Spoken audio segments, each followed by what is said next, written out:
Hey, what's good, everyone? Twisted here with Open Sorcery, and today I want to go ahead and talk about epithets. Now, before getting into those specifically and primarily, I do want to state that these are somewhat in relation to a topic that I've gone ahead and discussed before, those being emanations.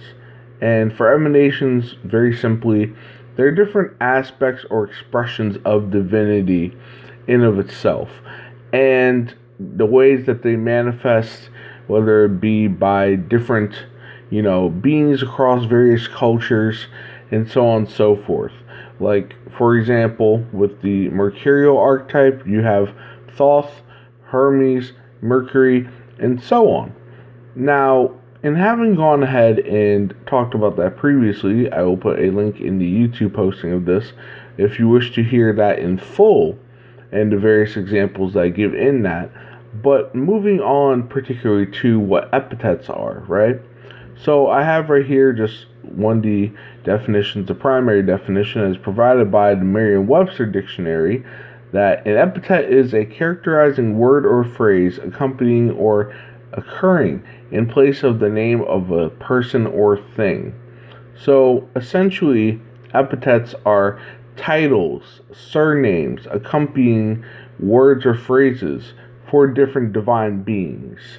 and all of that. Now, these can go ahead and be applied to different archetypes and all of that, generally speaking, similar to emanations, but how they tend to be primarily used is in relation to particularly named entities already. So I'm going to go ahead and utilize one particular entity and go ahead and speak about how there's various different epithets, titles, surnames that highlight aspects of that already personalized being and such. And pretty much go ahead and, only using just that one example, show how many different facets and layers there are. Now, the thing about epithets is that it is something that is usually associated, or at least primarily linked historically with the Greco-Roman pantheon of deities and entities. Now, that being said, this can be applied to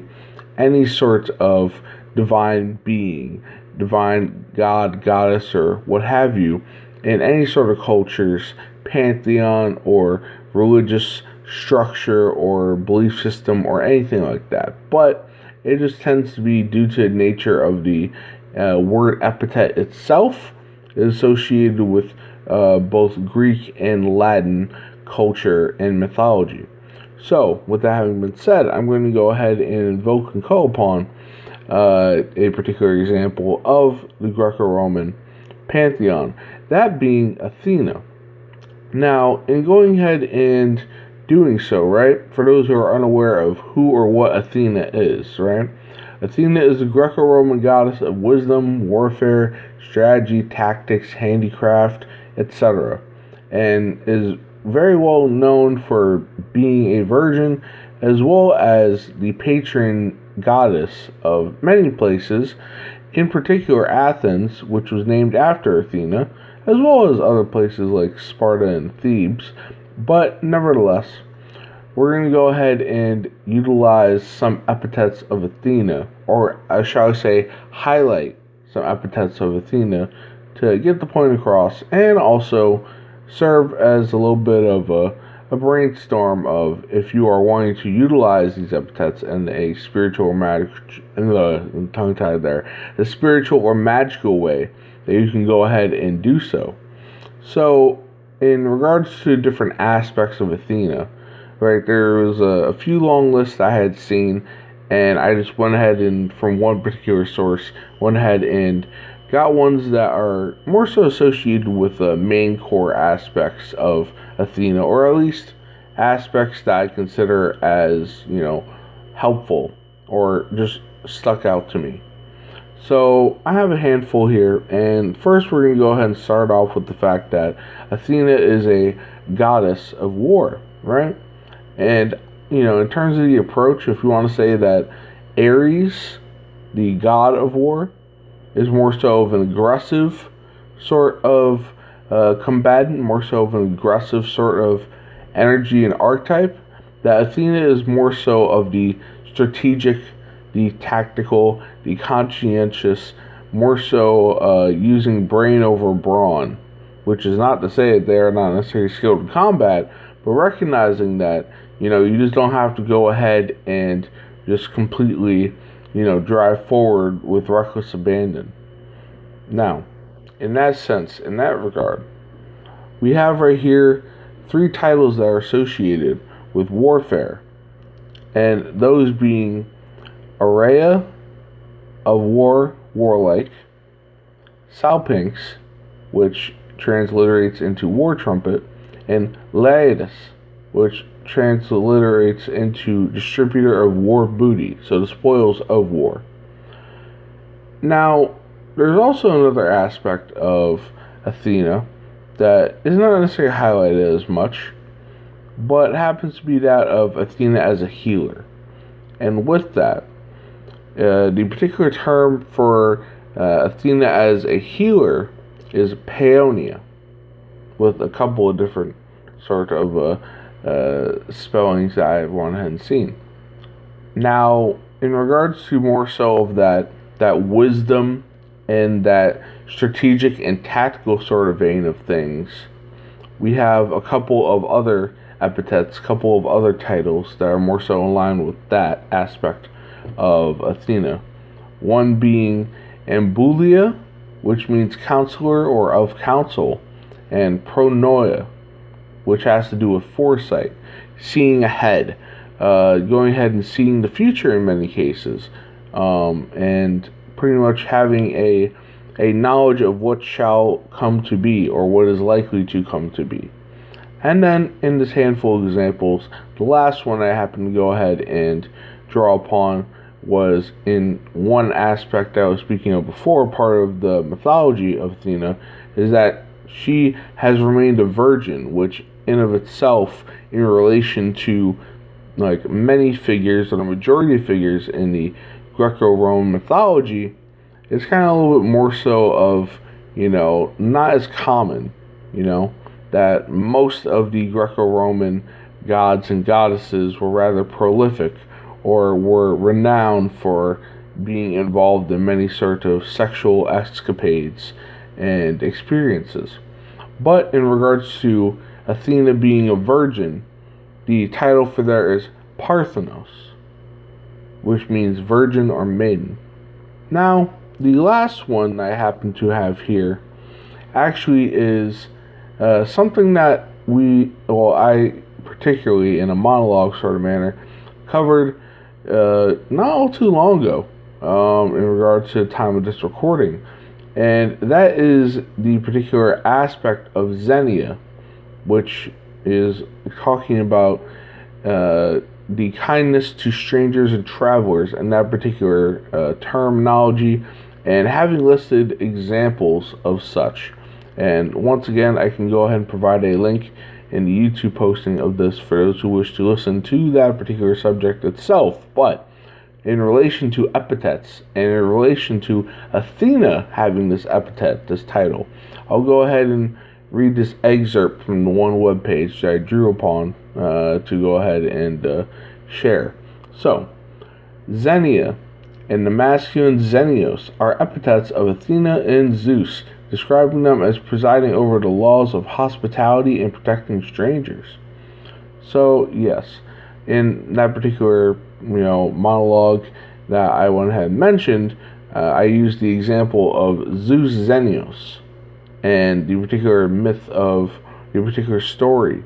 of Zeus going ahead and being welcomed to a home by different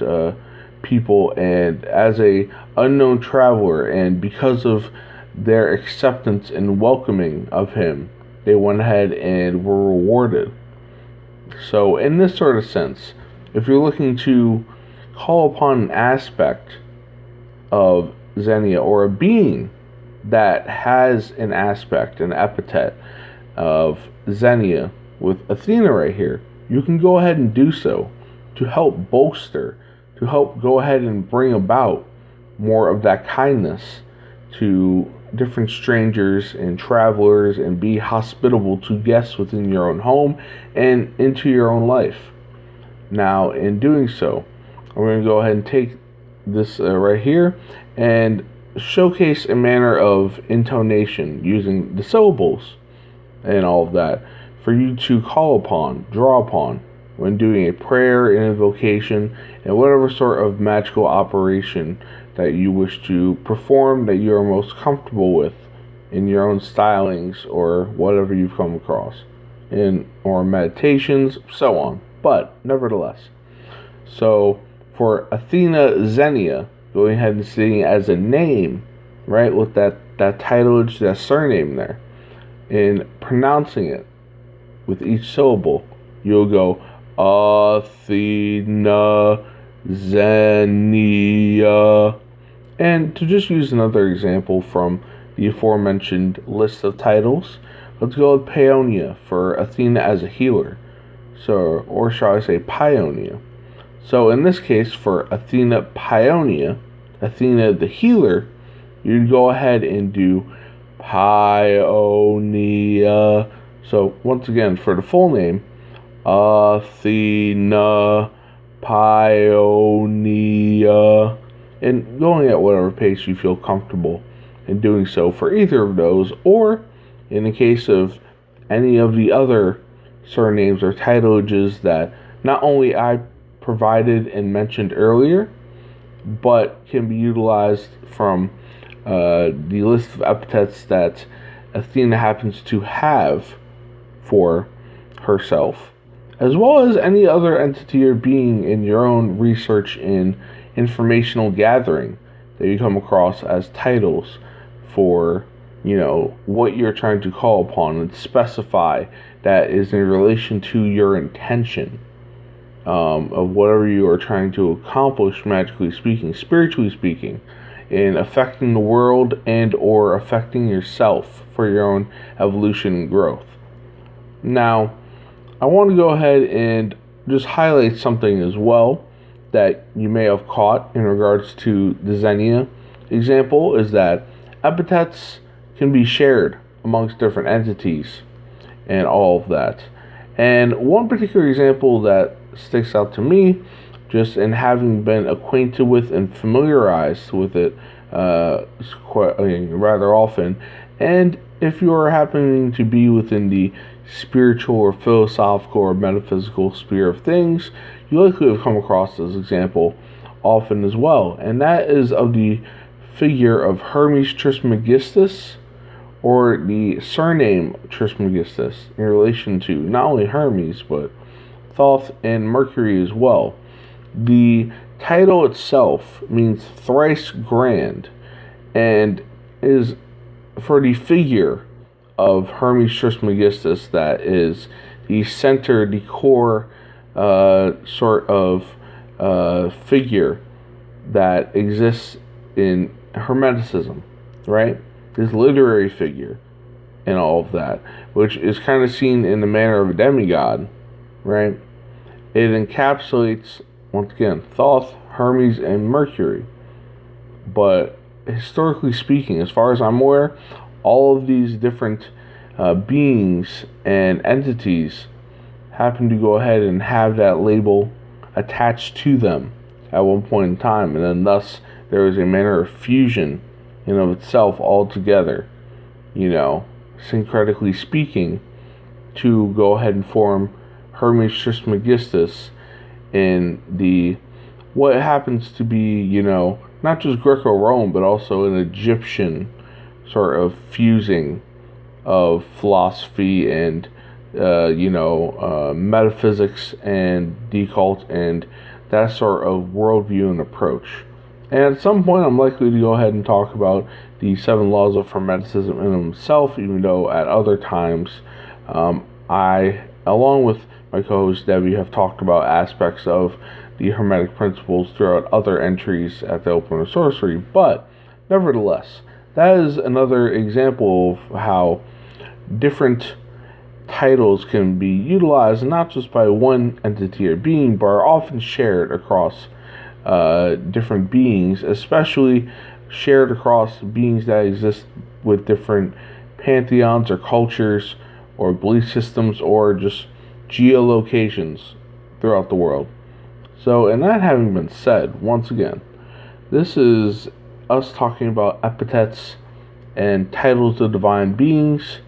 and whether it's with Athena and the different titulages that I used as examples, or with any entity, any being, whether it be, Jesus Christ or God the Father, and in that sense of the Catholic and Christian, sort of Trinity in view of that sort of manner of divinity, right? With God the Father, God the Son, God the Holy Spirit. Those surnames, those titulages highlight the different aspects of supposedly it being one particular God, one particular manner of divinity, but with three, titulages, expressions, aspects, and so on. But nevertheless, you can go ahead and utilize this in a means if you wish to call upon different particular aspects and the specialties and the traits of beings that you wish to interact with. And pretty much there it is. Once again, epithets, different titles and aspects of divine beings. So, once again,